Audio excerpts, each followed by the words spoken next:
The US Navy now has what it takes to handle a large-scale local conflict in the Indo-Pacific waters. In just a month, the US Navy has assembled large supply ships, at least 4 large aircraft carriers, and more than 50 warships there, including Aegis-guided missile cruisers, Aegis-guided missile destroyers, and attack nuclear submarines. In an interview with the Russian satellite network, a senior military expert from the Russian Academy of International Studies warned that the US's military presence in the area, from the size of the fighter jets to the warships, is large enough to defeat the navy of any country in the region. On July 22nd, Russian media outlets reported a discovery by the Russian military reconnaissance satellite.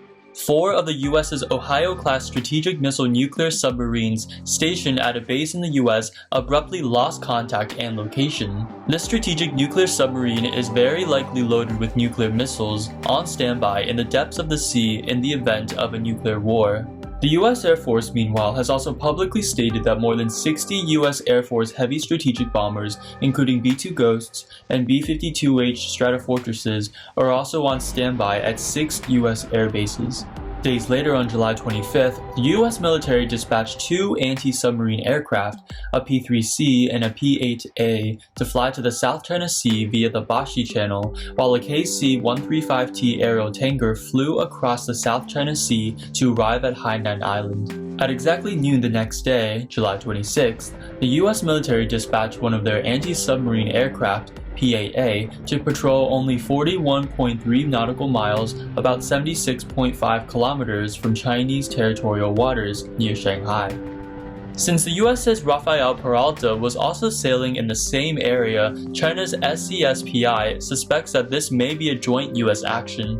The SCSPI, or the SCS Probing Initiative, represents the South China Sea Strategic Situational Awareness Program created by Peking University in Beijing. Hours ago, before the dispatch, the SCSPI released a tweet in the morning reporting that the US Navy's Electric Reconnaissance Aircraft, EP-3E, and the US Air Force's JSTARS Reconnaissance Aircraft, E-8C, were seen flying above the Bashi Channel again toward the South China Sea. Previously, the E-8C flew into the South China Sea on July 13th, 15th, 17th, and the 21st, while the EP-3E did as well on the morning of July 8th. The Bashi Channel is a strait between the main island of Taiwan and the Batanes, an area of strategic importance in the Western Pacific. The channel is an important international waterway connecting the Pacific to the South China Sea. These actions, coupled with the US military's aircraft patrol and warship presence in the South China Sea, are regarded as countermeasures by the US military against the Chinese Communist Party. More specifically, the US is likely responding to the CCP military's 9-day live ammunition shooting exercise in the South China Sea. On July 26, the Chinese Communist Party's official media announced that a certain brigade of the CCP's Southern Theater Naval Aviation Corps had been conducting live-fire training at the South China Sea for several days. Fighter jets flew at ultra-low altitudes and carried out repeated attacks on sea targets.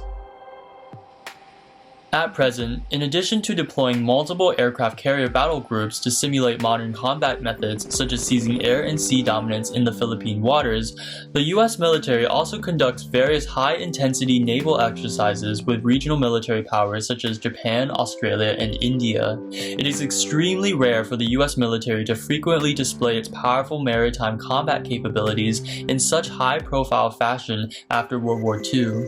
Meanwhile, the crisis of the Sino-Indian border confrontation continues to intensify. According to Indian media reports released on July 22nd, a recent analysis by the Bulletin of Atomic Scientists revealed that India has repositioned its nuclear strategy toward China.